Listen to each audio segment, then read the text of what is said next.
Isa ito sa mga kadalasang nasisira sa mga split aircon, lalo na pag tumatagal na yung unit.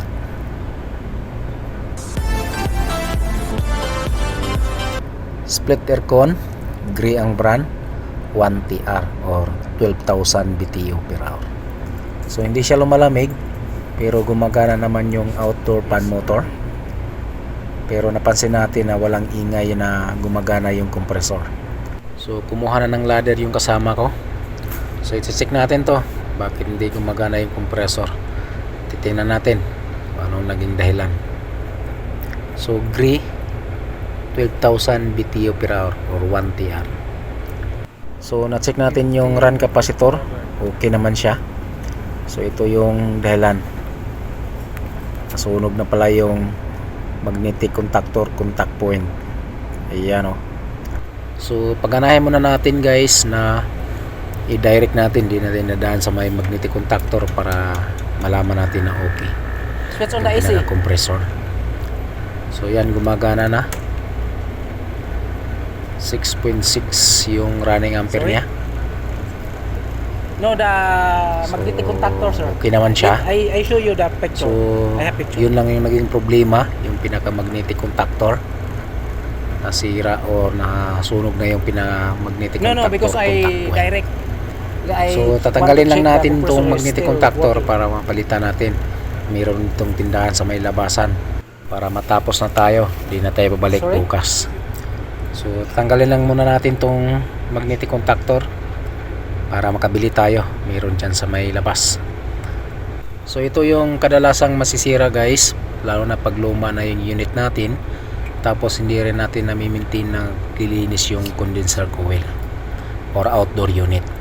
So ito siya, masisira pag marumi kasi yung condenser coil natin, tataas yung running ampere ng compressor, kaya mabilis yung or mabilis masisira yung contact point ng magnetic contactor, kaya mataas yung running ampere.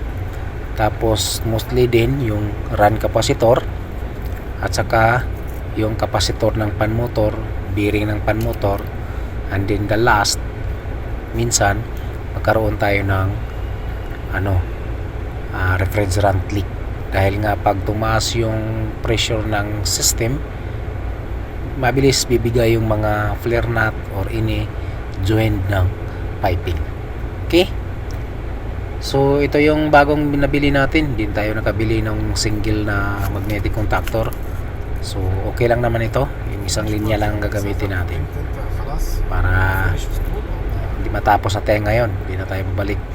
Dahil nga ito mga accommodation to sa mga babae sa kumpanya namin, kaya nakipansin nyo na may babae. So tara, ikabitan natin para matapos natin, dahil to siya guys, part time, dahil hindi na ako pumapayag na overtime dahil nga hindi nila binabayaran. So kinausap nila ako na cash, so parang part time to. So pwede na rin to guys, 150 SR per unit. So ito yung kakabit natin, isang linya lang na gamitin natin. So ito lang naman ang kadalasang nasisira ng split aircon: magnetic contactor, run capacitor, capacitor ng fan motor, bearing ng CFM or outdoor unit. So yan yung mga common na masisira sa split aircon. So ang payo ko lang sa inyo, lalo na sa mga may-ari ng split aircon, lalo na sa mga bahay lang, ugaliing tumawag sa mga HVAC technician para malinis nyo yung mga unit nyo every 5 to 6 months. Okay, so yan, gumagana na siya guys. Yan, malamig na. So ito yung running ampere nya. So okay na.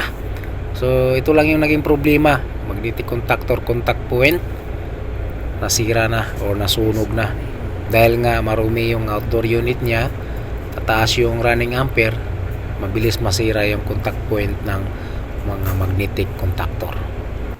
Okay, thank you.